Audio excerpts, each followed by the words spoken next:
और मेरे प्यारे भाइयों, क्या हाल चाल है तुम्हारा? सब एकदम बढ़िया। तो यार सबसे पहले तो बहुत बहुत तुमको बधाई कि तुम यार क्लास 12th में आ गए हो और इस साल तुम्हारे ऊपर एक जिम्मेदारी भी है जो कि है यार बोर्ड।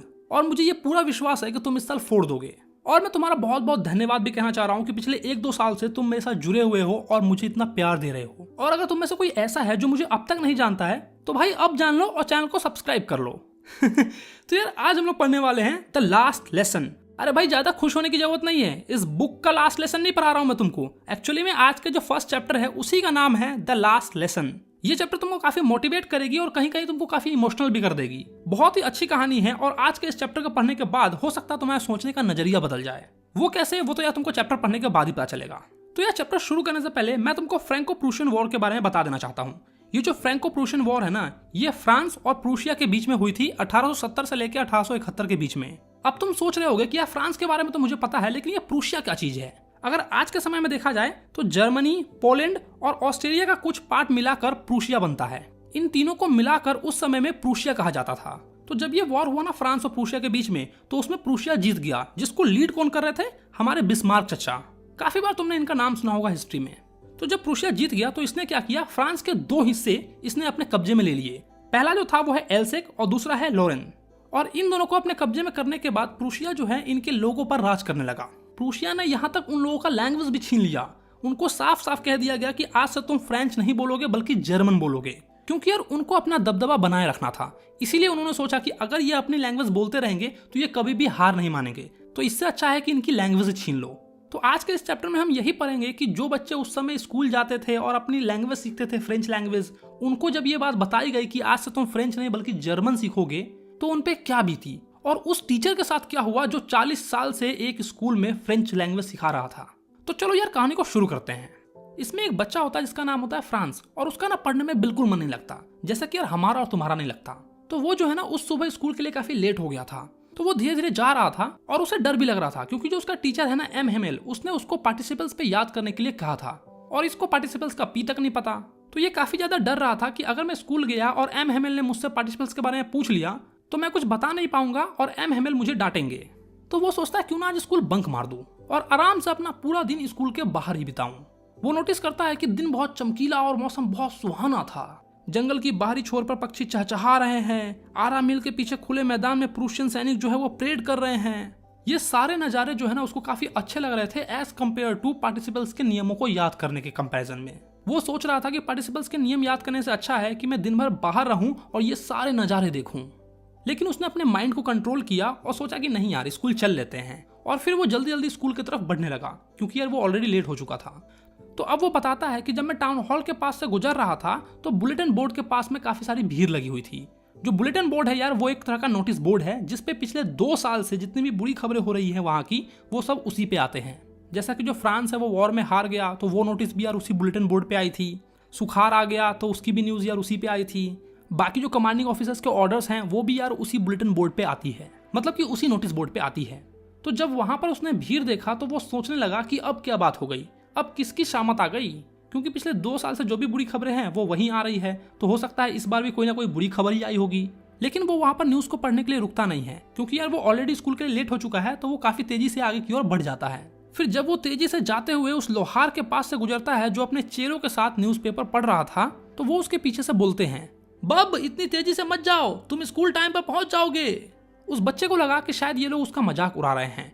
वो कुछ भी नहीं बोलता है और सीधा हाँफते हुए एम हेमेल के पीछे बगीचे में पहुंच जाता है। रोज जब स्कूल की शुरुआत होती थी तो काफी हल्ला होता था, जिसकी आवाज यार तुम रोड तक सुन सकते थे, जैसे कि डेस्क का खोलना और बंद करना, अच्छे से समझाने के लिए स्टूडेंट को अपने कान के ऊपर उंगली रखकर जोर जोर से चिल्लाने के लिए बोलना कि लाउड आवाज में चैप्टर को बोलो ताकि वो तुमको याद हो जाए। टीचर का वो बड़ा सा रूलर जिसको वो बार बार डेस्क पर बजाते थे, उन सब की जो आवाज है, उन सब का जो शोर है ना, वो स्कूल के बाहर रोड तक आती थी। लेकिन आज सब चीज शांत था।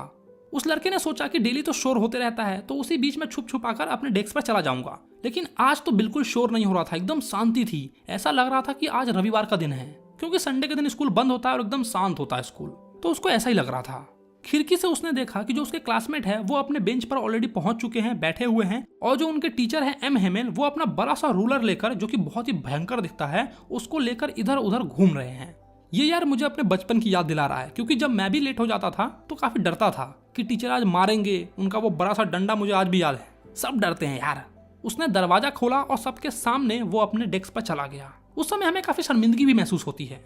तुम यार इमेजिन कर सकते हो कि जब तुम भी जाते थे तो तुम्हें काफी शर्मिंदगी महसूस होती थी। उसे काफी शर्मिंदगी महसूस हो रही थी और ऑब्वियसली बात है, डर तो लग ही रहा था। लेकिन ऐसा कुछ भी नहीं हुआ, उसको मार वार बिल्कुल भी नहीं पड़ी, बल्कि उसके जो टीचर थे एम हेमेल, उन्होंने उसको देखा और बहुत ही रिक्वेस्ट के साथ कहा कि ओ नन्हे फ्रांस, जाके अपनी सीट पर बैठ जाओ, हम तो तुम्हारे बिना ही स्टार्ट करने वाले थे आज। बेंच के ऊपर से कूदकर वो अपने डेस्क पर जाकर बैठ गया। जब तक कि वो अपने डर पर काबू पाता, उसने देखा जो उसके टीचर हैं उन्होंने अपना सुंदर हरा कोट, अपनी झालीदार कमीज और पूरी तरह से कढ़ाई की हुई अपनी छोटी रेशमी टोपी पहन रखी है, जिसे वो केवल स्पेशल डेज पर ही पहनते थे, जैसे कि अवार्ड वगैरह बांटना हो तो उस दिन पहनते थे। इसके अलावा उसने ये भी नोटिस किया कि आज पूरा का पूरा स्कूल जो है ना वो काफी अलग दिख रहा है और काफी गंभीर भी है। और सबसे ज्यादा तो उसे इस बात ने चौंका दिया कि जो पीछे का बेंच था वो हमेशा खाली रहता था, लेकिन आज जो है वो गांव के सारे लोग उस पर बैठे हुए हैं। तो ये सोचने लगता है कि यार ऐसी कौन सी बात हो गई कि जितने भी गांव के लोग हैं वो पीछे बेंच पर बैठे हुए हैं। आज से पहले तो नहीं देखा मैंने इनको यहाँ पर बैठे हुए। वो यूं सोच रहा था, दया कुछ तो गड़बड़ है।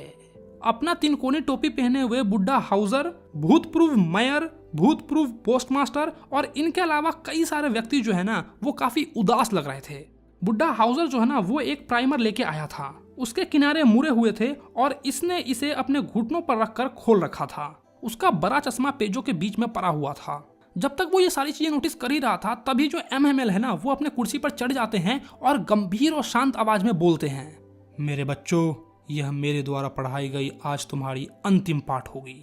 बर्लिन से ऑर्डर आया है कि एल्सेक और लॉरेंस के स्कूलों में केवल जर्मन भाषा पढ़ाई जाएगी।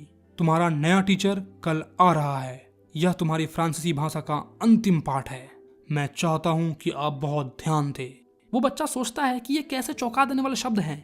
ओह अभागे लोग, तो यह था जो उन्होंने टाउन हॉल के पास लगा रखा था। यानी कि उस बुलेटिन बोर्ड पे यही नोटिस लगी हुई थी कि आज से जो एल्सेक और लॉरेंस डिस्ट्रिक्ट है उनके बच्चों को जर्मन भाषा पढ़ाई जाएगी। उनकी जो मातृभाषा है वो उनसे छीन ली जाएगी। इसीलिए पूरा शहर, पूरा स्कूल जो है ना वो काफी गंभीर और शांत था। मेरा अंतिम फ्रेंच लेसन। तो वो बच्चा बोलता है, लेकिन क्यों, मुझे तो अभी ठीक से लिखना भी नहीं आता। क्या मैं आगे बिल्कुल भी नहीं पढ़ूंगा? फिर मुझे यहीं रुकना होगा। ओह मुझे कितना दुख हो रहा है कि मैं पक्षियों के अंडे खोजने के लिए अपने स्कूल बंक कर देता था। काश कि सार पर फिसलने के लिए मैं अपने स्कूल नहीं छोड़ता। मेरी किताबें जो अभी कुछ देर पहले ही मुझे काफी बकवास लगती थी, उन्हें उठाकर चलना कैसा बोझ लगता था। अब वही ग्रामर और संत के हिस्ट्री जो है वो मुझे अपने मित्र लगने लगे हैं, जिन्हें अब मैं छोड़ नहीं सकता, यह सोचकर कि अब वो मुझसे जा रहे हैं। अब मैं उसे कभी नहीं देख पाऊंगा। मैं एम हेमेल के रूलर और उनकी विचित्रता को भूल चुका था। ये सब सोचते सोचते मेरे दिमाग से उनके डंडे का डर खत्म हो चुका था। किसी का भी डर खत्म हो जाएगा, क्योंकि यार उनसे उनकी भाषा छीनी जा रही है। बेचारा, तो इस लास्ट लेसन के सम्मान में उन्होंने रविवार के दिन पहनने वाले कपड़े पहन रखे हैं आज। अब वो बच्चा समझ गया था कि उन्होंने वो ड्रेस क्यों पहन रखा है और जो गांव के जितने भी बच्चे हैं या फिर जो भी लोग हैं वो डेस्क पे पीछे क्यों बैठे हुए हैं। क्योंकि यार उन सबको भी काफी दुख हो रहा था कि वो स्कूल में ज्यादा क्यों नहीं आए, क्यों वो अपनी फ्रेंच लैंग्वेज नहीं सीख पाए। इन सब का दुख था उनको। हमारे टीचर एम हेमेल जो इस स्कूल में 40 साल से फ्रेंच पढ़ा रहे हैं, उनको ये लोग धन्यवाद कहने आए थे। गांव वालों का यहाँ आना और पीछे बैठना उनको धन्यवाद कहने का एक तरीका था। वो अपने देश के प्रति भी आदर और सम्मान दे रहे थे, जो कि अब उनका है ही नहीं। क्योंकि मैंने स्टार्टिंग में ही तुम्हें बता दिया था कि जो प्रूशिया था वो एल्सेक और लॉरेंस को अपने कब्जे में कर लेता है। अब उन सारे बच्चों को और गांव वालों को रियलाइज हो रहा है कि काश हमने भी अपनी भाषा, अपनी मातृभाषा सीख ली होती। क्योंकि जब किसी से उनकी मातृभाषा छीनी जाती है ना, तब उनको पता लगता है कि हाँ इसकी क्या इंपॉर्टेंस है। मैं ये सारी चीजें सोच ही रहा था कि मुझे मेरा नाम सुनाई देता है। अब सुनाने की बारी मेरी थी। पार्टिसिपल्स के उन भयंकर नियमों को सुनाने के युग में, यानी कि उसके बदले में अगर मुझसे कोई कुछ ले लेता तो मैं क्या कुछ न दे देता। अगर मैं उन्हें साफ साफ शब्दों में बिना हिचकिचाए, बिना गलती किए हुए सुना पाता तो। यानी कि फ्रांस ये कहना चाह रहा है कि अगर मैं पार्टिसिपल्स के बारे में मिस्टर एम हेमेल को बहुत ही अच्छे से सुना पाता बिना किसी भी गलती किए हुए, उसके बदले में अगर मुझसे कोई कुछ ले ले तो मैं वो देने के लिए तैयार हूँ। लेकिन पहले शब्द पे ही वो लड़खड़ा जाता है। वो घबरा गया, उसकी दिल की धड़कनें तेज हो गई और घबरा कर उसने अपने डेस्क को जोर से पकड़ लिया। नजरें ऊपर उठाने की उसकी बिल्कुल हिम्मत नहीं हो रही थी। तभी उसने सुना कि एम हेमेल उसको कुछ बोल रहे हैं। ओह मेरे नन्हे फ्रांस, मैं तुम्हें बिल्कुल नहीं डांटूंगा। तुम्हें बहुत बुरा लग रहा होगा ना।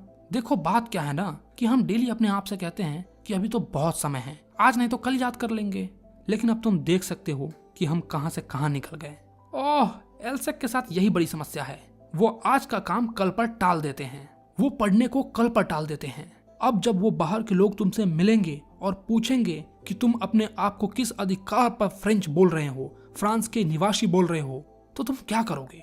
वो तुमसे पूछेंगे कि क्या बात है कि तुम अपने आप को फ्रांसीसी कहते हो और फिर भी तुम अपनी मातृभाषा नहीं बोल सकते हो और नहीं लिख सकते हो। एम हेमेल ने बात यार एकदम 100% की बोली। कोई अगर उस बच्चे से जिसका नाम फ्रांस है उससे आकर बोलेगा कि तुम अपने आप को फ्रांसीसी बोलते हो, फ्रांस के बोलते हो, तो तुम एक काम करो कि मुझे फ्रांस बोल के बताओ या फिर उसे लिख कर बताओ। न वो बोल पाएगा और नहीं लिख पाएगा क्योंकि उसको आता ही नहीं है। देखो बुरा मत मानो, लेकिन कहीं ना कहीं हम भी यार अपनी मातृभाषा को भूल रहे हैं। लोग जो है वो इंग्लिश सीखने के पीछे पड़े हुए हैं। अगर तुम्हें अच्छी इंग्लिश आती है तो तुम पढ़े लिखे हो, वरना नहीं हो। अपनी मातृभाषा की कोई कदर ही नहीं कर रहे हो। यार मुझे भी काफी अफसोस है कि जिस धर्म से मैं आता हूँ, जिस सनातनी धर्म से मैं आता हूँ, उसकी संस्कृत भाषा मुझे नहीं आती है। हालांकि अब जाकर मैंने काफी बार कोशिश की कि मैं संस्कृत सीख लूं, लेकिन मैं फेल हो गया। पता नहीं, शायद मैं भविष्य में सीख लूं, लेकिन यार हकीकत तो यह है कि मुझे अब तक नहीं आती है। कैसे मैं अपने आप को सनातनी बोलूंगा यार? अभी जैसे उस फ्रांस की हालत है ना, वैसी सेम हालत मेरी हो जाएगी। अगर किसी ने मुझसे ये पूछ लिया कि तुम सनातनी हो तो संस्कृत बोल के दिखाओ, मैं बोल ही नहीं पाऊंगा क्योंकि मुझे आती नहीं है। अगर कोई आकर मुझसे बोल देगा कि गीता के इस अध्याय में क्या लिखा है तो मुझे पढ़कर या फिर मुझे समझाओ, तो मैं नहीं समझा पाऊंगा यार, क्योंकि मुझे न पढ़ने आता है और न ही बोलने आता है, तो मुझे समझाऊंगा कैसे? इसीलिए मैं तुम्हें भी सजेस्ट कर रहा हूँ कि अपनी मातृभाषा को बिल्कुल मत छोड़ो। अगर मराठी हो तो मराठी बोलो, अगर बिहारी हो तो बिहारी बोलो, इंडिया में हो तो हिंदी बोलो। ये इंग्लिश और बाकी अदर लैंग्वेजेस के पीछे मत भागो। ठीक है, मानता हूँ कि इंग्लिश सीखना जरूरी है क्योंकि काफी सारी चीजें जो है आज के जमाने में वो सब चीज इंग्लिश में ही लिखी हुई है। ठीक है यार, सीख लो ना, उससे कोई दिक्कत वाली बात नहीं है, लेकिन किसी को जज तो मत करो ना, और अपनी मातृभाषा को तो बिल्कुल ही मत छोड़ना। खैर मैं टॉपिक से नहीं भटकूंगा, बस मैं तुम्हें ये एहसास दिलाना चाहता था कि वो बच्चा क्या फील कर रहा होगा इस समय में। एम हेमेल आगे कंटिन्यू करते हुए उस बच्चे को समझा रहे थे, लेकिन नन्हे फ्रांस, तुम सबसे बुरे नहीं हो। इसमें सिर्फ केवल तुम्हारी गलती नहीं है कि तुम्हें आज तुम्हारा लैंग्वेज नहीं आ रहा है। बहुत बातों के लिए हम सबको अपने आप को दोष देना होगा। तुम्हारे माता पिता तुम्हारी पढ़ाई के लिए उतने उत्सुक नहीं थे। वे तुम्हें किसी खेत या फैक्ट्री पर काम करने के लिए भेज देते ताकि उससे कुछ आमदनी होती तो उनका घर चलता। और मैं भी दोषी हूँ। क्या मैंने भी तुम्हें पाठ पढ़ाने के बजाय अपने फूलों में पानी देने के लिए नहीं भेजा?